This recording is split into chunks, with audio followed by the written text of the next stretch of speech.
Talking about the weather with meteorologist Jennifer Lambers. She has a look at today's weather forecast. And Jennifer, hopefully the rain won't mess up too many parades today. I know. Unfortunately, we are still tracking some of those showers, especially from Mobile, Baldwin counties and the Florida Panhandle. But the good news is that not quite tracking any of that lightning out there. That's yeah, good. so some of these events, they can still go on if they're rain or shine. Just make sure that you have that umbrella, that rain jacket ready to go. But let's go ahead and dive in deeper for what we're tracking out there at this time across the southeast.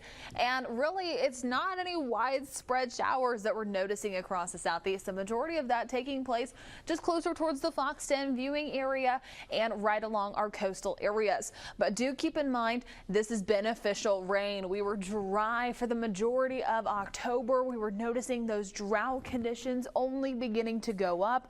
And so this is something that we've been needing, especially your lawn.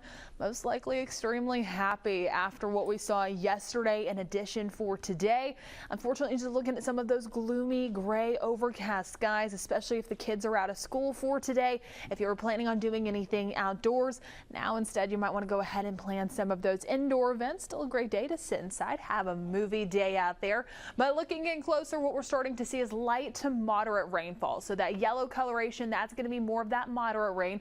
Really seeing some of that on the eastern shore down towards Loxley, Summerdale, Robertsdale, right along I-10 towards Gateswood. Also in Mobile County, some of that closer towards Dawes, downtown, right along I-10 in case you're heading towards Theodore Tillman's Corner anytime soon. And right along on the Florida Panhandle, Destin, Fort Walton Beach, Niceville, closer towards Navarre. Downtown Pensacola looking a lot better, closer towards Ferry Pass and Brent. We're starting to see some of that clearing out there. But the temperatures as you're stepping outside, it's not feeling cool. Reminder where we should be this time of year, the upper 40s, the lower 50s. Instead, you're going to be stepping out the door to those mid to upper 60s and a few lower 70s. But over the next few hours, temperatures, we will continue to slowly warm up, expecting some mid to upper 70s, even a few isolated 80s for our inland areas. Well, they'll be experiencing more of that sunshine. Coming up in just a little bit, I'm going to talk more about your forecast, run through your futurecast for today, plus also take a look at what you can expect for the remainder of the week. All of those details are coming up soon. Sarah. We're going to check in with Jen. And taking another look at our forecast in case you're stepping out the door anytime soon. Again, grab that umbrella, grab that rain jacket. But the temperatures today still a bit more on the mild side. We'll be maxing out in the mid to upper 70s, even a few isolated 80s out there for our inland counties.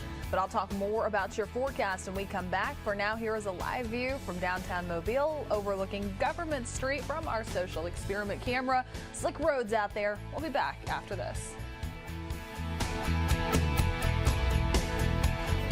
Outside. That is exactly right. Be prepared as you're stepping out the door for today. Make sure your kids also have that rain gear.